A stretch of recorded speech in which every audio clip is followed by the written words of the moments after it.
দুধ পনিরের এই রেসিপিটা দেখতে হলে আমার চ্যানেলে ক্লিক করো। রান্নাটার জন্য আমার লাগছে পনির, কাজু, কাঁচা লঙ্কা, আদা, পোস্ত, মৌরি। এটাকে ভালো করে আমি বেটে নেব।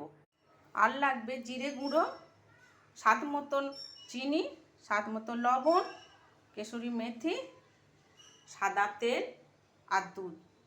চলো রেসিপিটি শুরু করা যাক। 4 টুকরো পনির আমি একটু পেস্ট করে নেব। কড়াইতে 3 চামচ তেল আর 1 চামচ ঘি বসিয়ে দিয়েছি। তেল গরম হয়ে গেলে পনিরগুলো ভেজে নেব। হালকা করে পনিরটা ভেজে নিয়েছি, এবারে তুলে নেব। পনির ভাজা তেলের মধ্যে গোটা গরম মশলা, গোটা জিরে, তেজপাতা ফোড়ন দিলাম। গ্যাসটাকে কমিয়ে বাটা মশলাটা দিলাম, ভালো করে কষে নেব। একটু জিরে গুঁড়ো দিলাম, স্বাদ মতো লবণ, চিনি দিয়ে দিলাম। 5-6 মিনিট কষার পর পনির পেস্টটা দিয়ে দিলাম।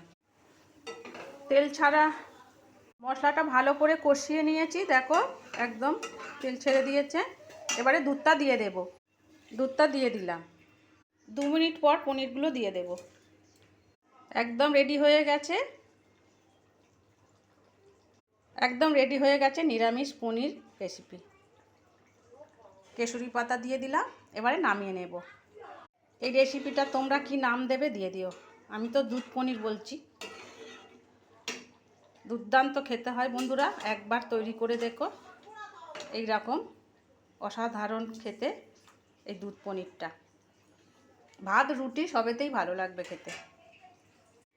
আজকে তোমাদের আমি এই দুধ পনির রেসিপিটা শেয়ার করছি, দেখে নাও আমি কি করে তৈরি করলাম। ভাত রুটি সবেতেই ভালো লাগবে। চলো।